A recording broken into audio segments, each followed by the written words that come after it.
Hello and welcome back to the Free Speech Union podcast, That's Debatable. I'm in the studio today joined by Vinay Kapoor, my colleague and friend.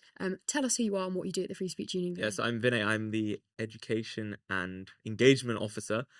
So I lead the Free Speech Union's work with a younger audience and also administer the Ian McTaggart programme and also help with events. And can you tell us a bit about what that is? What is the Ian McTaggart programme? Yeah, so we spoke about it a few weeks ago on the podcast with Jan, but it's a funding programme that we administer. And what we do is we support student societies, we support individuals, we support academics who want to promote free speech on campus. Basically, we're looking for people who are interesting and provide them with opportunities in a way that allows them to promote debate among people of our age group and beyond. We went to a university Freshers Week the other day, not because we're students, but because we just wanted to talk to students about free speech on campus. And it was really interesting. And we wanted to, this episode, talk about what we learn and how that also compares maybe to our experience at university and what the issues that were highlighted, what needs to happen at universities, because we've now had the Higher Education Freedom of Speech Act, which was finally passed by Labour after they shelved it and branded it the Tory hate charter around this time last year.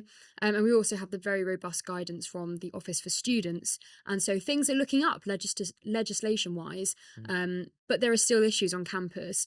And we spoke to various groups.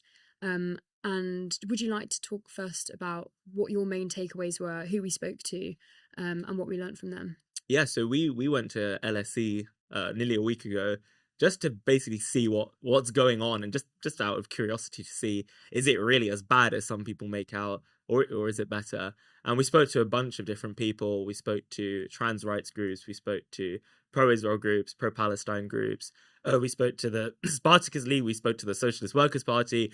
We managed to get into the Freshers' Fair and act as students or pass as students. And yeah, it was very interesting because I think, it's good to have all these perceptions, and you might say data backs these things up, that young people are acting in a certain way or certain X amount of young people support X amount of views. But I think it's useful to actually go there and talk and engage. And I learned a hell of a lot actually about the free speech issues that I think all sides of the political spectrum are facing in the current moment.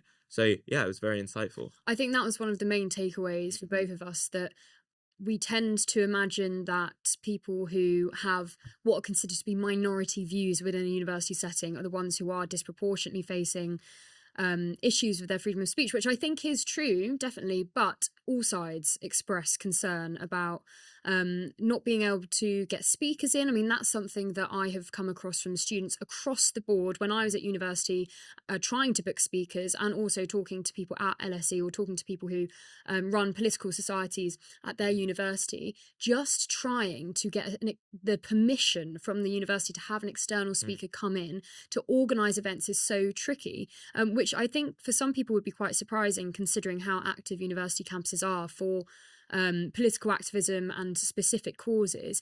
It is so hard, and I cannot stress this enough, how universities seem to do everything they possibly can to prevent anyone coming onto a campus that might have a controversial view. I remember at Leeds, one of the parts of the application process, you basically had to do your own background check. And I can't remember exactly what the wording was on the form, but it was basically asking if there's anything that this person has said that is mildly controversial, we need to know what that is first before we consider them coming to the university. And yeah, I've heard many students say that, including people from groups that are far more dominant on campus, such as the pro-Palestine groups, the Socialist Workers' Party being another one, and they seem to have those concerns as well. It was also interesting, Vinny, and I'd like to get your take on it, the way that they spoke about each other, because we asked them about how they work with other societies, particularly societies that they don't agree with, or even are completely opposing sides. Yeah, I mean, that was especially true in relation to the pro-Israel society and the anti-Zionist Jewish society. So one thing I think you asked them, the anti-Zionist society, was, have you worked with JSOC? Because there's also at LSE. LSE is quite unique, I think, in a good way, that they have all the pro-Palestine societies. They have actually a pro-Israel society, and then they have a Jewish society that's separate. Whereas where I was at Warwick, it was you just had JSOC, no pro-Israel society. And what was interesting is that there is quite a lot of animosity, I think, especially within the kind of anti-Zionist society that we saw, and then the Israeli society. But as we know, usually, and from and what we see, that a lot of the progressive societies seem to work together quite a lot. They're all part of like this kind of liberation package, which is interesting. So there's a lot of activism that comes together. But I think when it comes to the more fringe issues, and when I mean by fringe, I mean fringe on campus, not fringe beyond campus, there is quite a bit of tension. I mean, these two societies were literally opposite each other. The anti-Zionist society we went and spoke to them for like half an hour, and then the Israeli society, and they were literally opposite each other. So you could feel that. Having said that, it's good that they're all there. I think that's what's really important. That one thing we were both quite taken aback by, especially myself, was the fact that you had the whole spectrum of opinion like in the space of an hour. And that's quite good, regardless of all the perils and pratfalls we could talk about for hours about free speech on campus is bad. The fact that these societies exist is such a good thing. And I think we learn a lot just by talking to them and just by listening to them. Yeah, absolutely. One of the instances that I found most interesting and not surprising, but it does still shock me every time, even though I'm not surprised by it. When we spoke to the trans rights group, I'm not sure what the actual society was, but that was the focus of their stall that they had. They had the in actual toilets painted in the trans flag colours, and they didn't want to speak on camera, which is completely fine. But someone else, the person we were trying to speak to, went and got someone else, and then there were two of them that we were speaking to, and she said that she wanted to know who we were because we said we were from the Free Speech Union, and she said because I have a visceral reaction to hearing the words free speech, because the TERF group on our campus uses the word academic freedom, and it's about free speech, and it's something that I hear all the time, that people think, I mean, we all hear it, that people think that the words free speech are a dog whistle for being people who want to be offensive, and people who want to deliberately upset others, who are purposely spread bigotry and all of this stuff.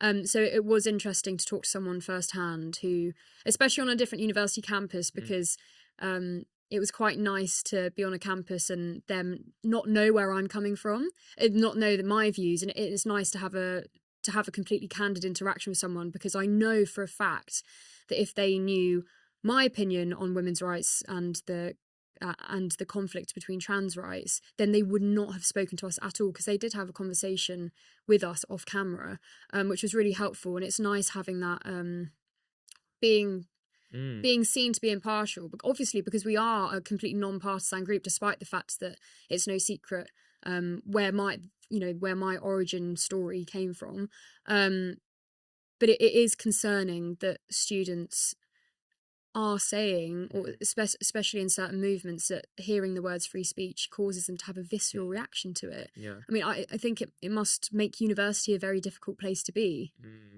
Yeah, no, and I think that's what's worrying, is the fact that apolitical concepts like free speech have become politicized, and the fact that free speech is now seen to be on a certain side of the political spectrum, I think is really worrying. And as you said, groups like ours are genuinely non-partisan. We genuinely try to be non-partisan, and we genuinely are non-partisan. But the thing is that's not being recognized or accepted in a lot of the arguments coming from such groups like trans rights groups, because I think they see free speech itself as kind of part of a broader set of ideas that are related to power and related to speech having a discursive effect, like a real world effect. Say misgendering someone in the eyes of like a post-structuralist is genuinely causing verbal harm, and therefore free speech could therefore be seen as just a gateway to being a bigot and so on. And that you could argue that logically, but the problem is, and I think a lot of groups are seeing this now, and I think we've also realized this last week when we were there, everyone needs free speech. Yeah. Even if that's true, which it might well be, free speech is for everyone. And we saw that with the fact that these societies that we spoke to, including the Palestine societies, need free speech as well. And I think they're realizing that as well. Yeah. So that's important to realize as well, that it's genuinely a diverse and inclusive concept for everyone. Yeah. Use those words. We didn't ask them that question, but it would have been interesting to ask. do you accept that, because you've just told us that you are worried about free speech and what that means for you to be able to carry out your activism, do you accept that people who directly oppose your cause also have the right to free speech? And it would be interesting to see, maybe we should start a pledge or something for student societies to sign that they not only accept that free speech is very important for them, but also that it is important for everyone. And that's what, from my experience at university and continuing to hear about the culture on universities from my friends who are still there and seeing things and talking to students, that's my concern, that there is still this feeling that actually free speech for me, but not for you. And that's what hopefully the effect of the Higher Education Freedom of Speech Act and the Office for Students Guidance will have. So how do you think, Vinay, because tell us about your society at Warwick and what that did for free speech on campus, because I've had people ask me a couple of times, like, what needs to happen at universities, and often it's quite hard to know what the answer is because it's such a deep-rooted cultural issue now. Yeah, I mean, this is exactly what I did at Warwick, where I was until July, and now I finished, and also what I'm doing now at the Free Speech Union and have been doing with the Ian McTaggart program.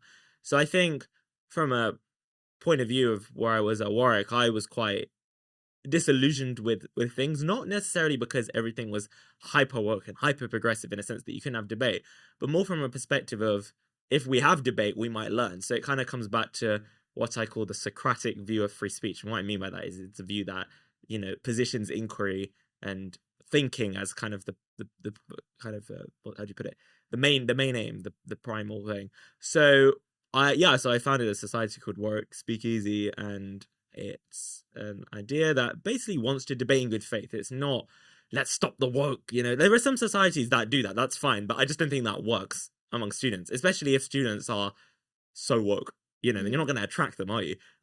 So we framed ourselves like that, and we were really fortunate. We had very big speakers, like people like Dominic Cummings, Stella Assange, Vince Cable, of genuine diversity of opinion. And it's quite miraculous that I managed to persuade people to come on board on the team, on the exec, and not only do that for 1 year, but another year. And then now that I've left, it's continuing. And I think what that shows is that there is a genuine desire among people our age to learn, to inquire, to think. And that I don't think necessarily comes from a political point of view. What I mean by that is that there are some people, that we know who come into this because of something that's happened to them. They've been cancelled, they've lost their jobs, they've lost their friends. I would say there's a kind of political impulse to actually defend free speech. But I think most people just want to learn. Like, most people our age, especially in the world that we're in, that's so confusing, so polarizing, so weird, but so normal, so good, but so bad. That makes free speech important, is what I was saying, from a genuinely neutral point of view. So that's what we were trying to do at Warwick. And I think we've at the Free Speech Union, we've tried to take on that similar impulse with our McTaggart program, which we administer, because what we want to do is exactly what you just said, which is, and then these are our terms of the program, is allow, your recipients to debate and discuss in good faith, not cancel other people for their opinions. And that's a genuinely apolitical thing. That's just part of free speech. That's just part of being in a liberal society. And I think a lot of societies that we're supporting have taken up that message, because we're able to give them a grant, and they're able to put on speaker events, and they're not just one certain type of society. There's a genuine diversity of societies, and that's what we really want to do. We really want to have a diversity of opinion. We really want to have good faith debate, because that's what people our age need. We really need that, especially in the world that we live in. So that's the kind of philosophy I've taken, and that's the philosophy that the McTaggart program has taken as well. And can you say exactly how people apply to that, and what exactly what the program gives to students? Yeah, so they can go to our website, freespeechunion.org. You can see the apply for a grant page, and you can see all the details there. We give, for student societies, we can give up to £1,500 per term. Per term? Yes, per term. People. And it's quite ironic, actually. I was talking to some friends from Warwick last week, how, lots of student societies are finding it really hard to find sponsors, and they send like all these sponsorship packs, and like everyone spends their whole summer like hustling for like a small grant that a random company is going to give you. And obviously we will look at applications on their merit and on the basis of if they align with the McTaggart program's values. But I do think the FSU is giving a very good opportunity to students, because it frankly can be a lot of money, relatively speaking, compared to what others are are doing, obviously, as long as it Mhm. links to free speech. So 1,500 per term for student societies. Individuals can apply for up to a few hundred. But again, if you have a cool idea, if you want to start a podcast, if you want to start a creative project, if you want to write something, if you want to go somewhere, we want to hear from you. Like, that's why the program exists. We want young people who have innovative ideas, who are thinking, who show potential, to come to us with their idea, and we're happy to give them what's reasonable for that project. It obviously depends on the application. And finally, we support academics. So we support academics who want to organize conferences. We support academics who want to get students together, basically allowing academic freedom to flourish, as you say, in a culture now that has higher education, that has the higher education bill, that has this new guidance from the Office for Students, but also, as I said before, to make light and to try and make light of a very confusing mess for young people. And we're trying to invite people to think about what a way out of that might look like from their own points of view, not from. It's inviting people to remember what university was always meant for. Exactly. Exactly. Yeah. Hopefully, it is one of the roads back to what university was originally created for. What the idea that I've heard a few people say this, and I think it's genuinely true. You actually have less freedom of speech at times when you step onto a university campus than when you're not on it, and that is so devastating. So I'm very proud to be part of the Free Speech Union that is doing such amazing work. And I'm saying that as not just someone who works there, but who was saved. My degree was saved by the Free Speech Union. And so I wish that I'd known about the Ian McTaggart programme this time last year, but I was still at uni when I was starting my podcast. And I should also say that membership subscriptions are half price for first year university students, so they're $14.99 for your annual subscription, and that offer ends on the 31st of October. So if you would like to get your membership for the Free Speech Union, to give you that extra bit of reassurance that if something goes wrong, we'll be there to back you up on campus and fight your case if you get into any trouble at all, or if you even need any support, we'll be there to help you. So that's also www.freespeechunion.org/join to find those memberships there. Thank you so much for watching, and we'll see you next week.